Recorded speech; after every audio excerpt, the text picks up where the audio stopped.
What's up, sports fans? This is the Lucas Ross Sports Channel. We continue with our 2025 college football schedule preview and very early projected record series. The UCF Knights are up next. Before we look ahead to 2025, let's take a look back at what UCF did in 2024.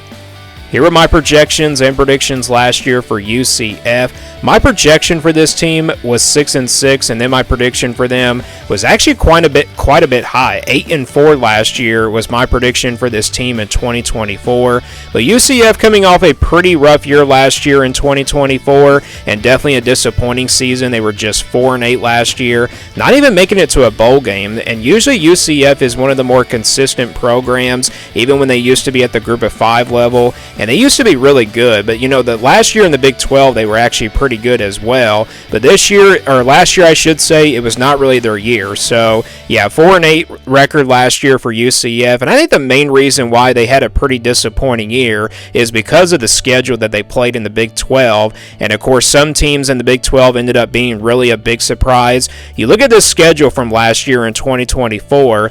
First off, though, in the non-conference, they played New Hampshire, Sam Houston, and they also played Florida on the road. So yeah, that Florida game was definitely their toughest non-conference game. Other than that, though, they didn't have a tough non-conference schedule at all. But then you look at the Big 12 schedule, they played at home, they played Colorado, Cincinnati, and then also BYU, and then Utah and Arizona. So they played 5 home games last year in the Big 12, but they lost to, they almost lost every game in the Big 12 at home. They beat Arizona. Of course, Arizona ended up not being as good as we thought they were going to be. I mean, I wasn't really expecting them to be very good. I was kind of expecting them to be decent, though. But, on the road for UCF, they played on the road at TCU, then also Iowa State, and then Arizona State and West Virginia. So a very tough road schedule last year. Of course, Arizona State ended up being the team that won it all in the Big 12, and then Iowa State was the runner-ups in the Big 12 championship. So yeah, this schedule last year for UCF was very tough for them,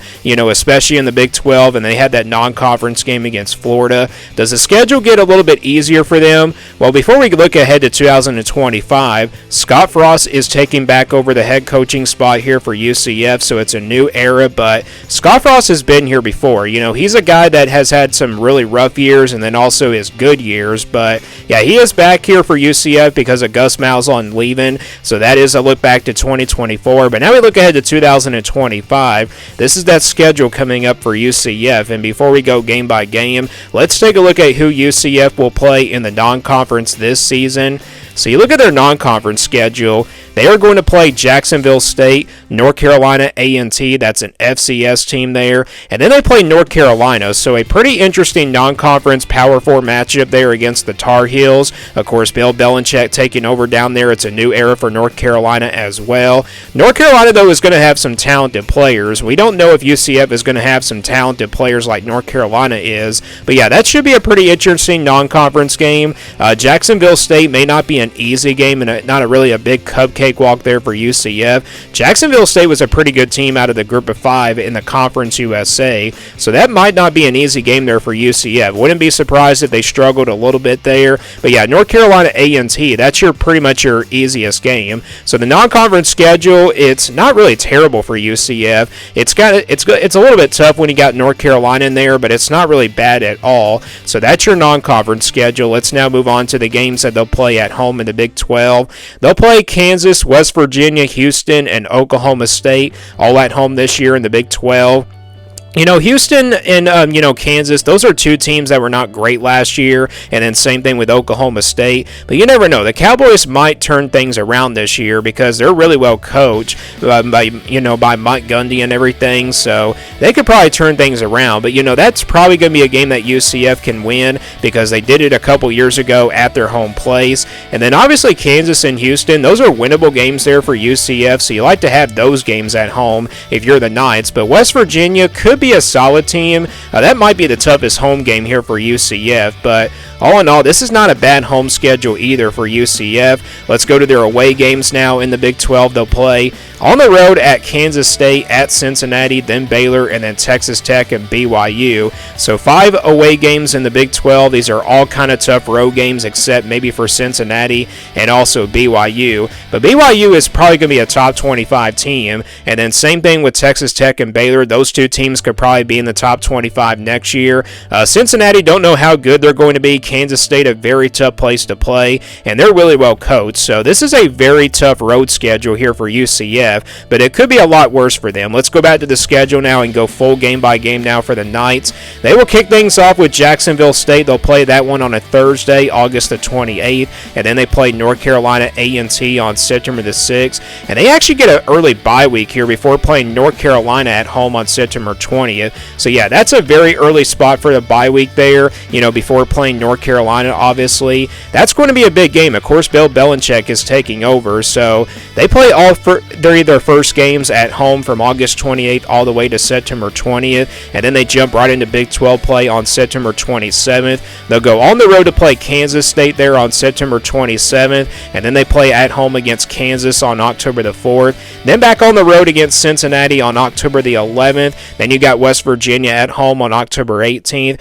Baylor on the road on November 1st, and then you got Houston at home on November 7th. That's also a weeknight game, so that's our second weeknight game on this schedule. And then they get Texas Tech on the road here on November the 15th, I should say, and then they play at home against Oklahoma State on November 22nd, and then they close things out with BYU on the road on November 29th. I also forgot to mention they get a bye week before playing Baylor, so that's where their second bye week is. But you look at the schedule, it's not very tough for UCF. This is a schedule that sets up pretty well for them. The home and away is kind of like back-to-back in the Big 12. There's no back-to-back road games, but there's not any back-to-back home games, but they play 3 straight home games against their non-conference opponents in the first 3 weeks. So if UCF can get off to like maybe a 3-0 start or maybe a 2-1 start, they could probably go on to have a pretty good year, because this schedule does set up really well for them to have a chance to probably make it to a bowl game. That might be their best case scenario as of right now, which we'll talk about later. But let's now get a projection here for UCF. This is the scale I'll be using here for their official projection. Basically a 1% game in the red, that's going to be pretty much counted as an automatic loss. Then 20% in the orange, that's where UCF will be about a double-digit underdog. So we're talking about 10 to 14 points, somewhere in that percentage. 40% in the yellow, that's where they'll be a clear underdog, so by less than a touchdown, 6 or 7 points. And then 50-50 games, those will stay in the white, games that really can go either way. 60% in the purple, that's where UCF will be favored by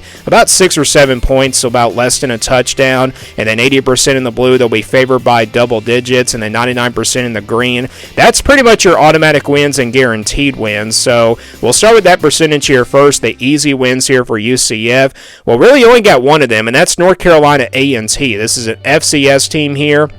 Yeah, UCF should be big favorites here against North Carolina A&T. There's no business for them to lose this game. It would definitely be a big shocker if they were to lose this game. I think they'll be favored by at least 20-plus points, and this game right here is definitely in that 95 to 99% range, in my opinion. So yeah, they'll be obviously big favorites here against North Carolina A&T, and that's your easy win. But I'm going to put the Jacksonville State game here in the blue for right now. Again, Jacksonville State is not a bad team out of the Conference USA. I mean, you never know. They could probably be good again. They could probably not be as good as they were last year, but as of right now, just based off of how these teams finish, I'm going to put this game in the blue for right now. I still think UCF will be favored by double digits, though, so we're talking about a couple of touchdowns somewhere in that point range, 10 to 14 points, somewhere in that particular range. But yeah, that's also counted as a win, but it's not really a guaranteed win, just like the North Carolina A&T game is. So yeah, Jacksonville State, I think they'll be double-digit favorites here, by 10 to 14 points, again, somewhere in that point range. And then you look at the rest of the schedule. You can't really put any games on here for UCF in the purple. I really just don't see them being favored here, in any other Big 12 games, or I should say not any games, that they'll be favored by less than a touchdown in the purple, in the Big 12. So let's go to the games now where UCF is going to be an underdog. I don't have any games in the red, but I do have a couple of games here in the orange. You got Kansas State and BYU. Both of these games are on the road, and they're obviously both at a different time. Kansas State is definitely earlier in the year. That's their first Big 12 game, and then they have BYU at the end of the year. So, yeah, those are going to be two tough games there for UCF to win, especially on the road. Kansas State definitely is a more tough place to play than BYU is. So maybe BYU is definitely closer to that 40% range. Maybe it's at like in the 30% category, while Kansas State is probably just inside that 20% range. But, yeah, both of these games are going to be pretty tough games on the road. That's the reason why they both fall in the orange. So, yeah, I think UCF will be double-digit underdogs in both of those games. So we're talking about 10 to 14 points, somewhere in that point range. And then you got a couple of games here in the yellow. I think UCF is going to be clear underdogs here against Baylor and Texas Tech. The reason why both of these games do fall in the yellow at 40% in that category is because they're both on the road. But UCF definitely has a pretty good shot to win one of these two games on the road. But, Baylor is a very tough place to play. Maybe they don't have a really good shot in that game, but, Texas Tech, maybe that's a game they can probably win. But, yeah, UCF will be a 6 or 7 point underdog in both of those games. So we're talking about 6 or 7 points, less than a touchdown, somewhere in that point range. And, yeah, I think UCF will be clear underdogs in both of those games. They're not really guaranteed losses just like the orange games are. These are games that they have a chance here to maybe pull off the upset if both of these teams are ranked in the top 25. And then that's going to leave you with 6 total 50-50 games. You got North Carolina, Kansas, Cincinnati, West Virginia, Houston, and Oklahoma State. These are all games that really can go either way. The North Carolina game is going to be a big-time non-conference game. If they can win that game, again, UCF can have a chance to go on to have a pretty good year and a decent season. Not saying they're going to be a Big 12 dark horse contender or anything like that, but if they can just get off to a 3-0 start, they can have a pretty good year in the Big 12. And then obviously these Big 12 matchups here, Kansas, Cincinnati, Houston, and Oklahoma State. Kansas, Cincinnati, and Houston, those are probably even matchups, while on the other side for West Virginia and Oklahoma State, they're probably the better teams, but UCF is playing them at home, so that's the reason why they do drop into that 50-50 range. So yeah, all these games can really go either way. All right, so let's now get a projected record here for UCF for 2025. Basically, we count the one green game as a win, and then you count that one blue game as a win as well. Then you count those two games in the orange as losses, and then you average out the two games in the yellow at 40%.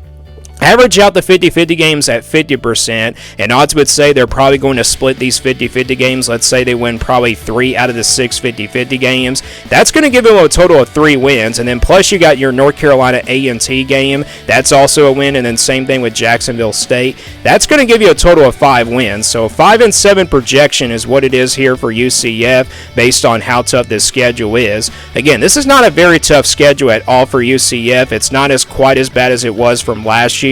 Again, they have a very favorable Big 12 schedule. They don't have to play Arizona State, but they got to play BYU and Kansas State both on the road. Those are probably going to be their toughest games, but they get West Virginia at home, and then you got some winnable games against Kansas, Houston, and then also Oklahoma State. Now, Oklahoma State might turn things around this year, but you never know. UCF definitely can win that game, and plus, it's in the month of November. UCF could be really better by this time. But yeah, 5-7 is what the projection is based on how tough this schedule is. I think best case is, like I said, making it to a bowl game at 6-6, and then worst case is probably like 4-8. Now, it wouldn't shock me if UCF probably did go 4-8 again, or maybe like 5-7, because it is Scott Frost's first year back, so we'll see how he does here for UCF as he comes and returns here to this program. But yeah, 5-7 is the projection here for UCF. Do you guys agree or disagree? Let me know your thoughts about this UCF team down in the comments below. Thanks for watching this video, and stay tuned for more sports content videos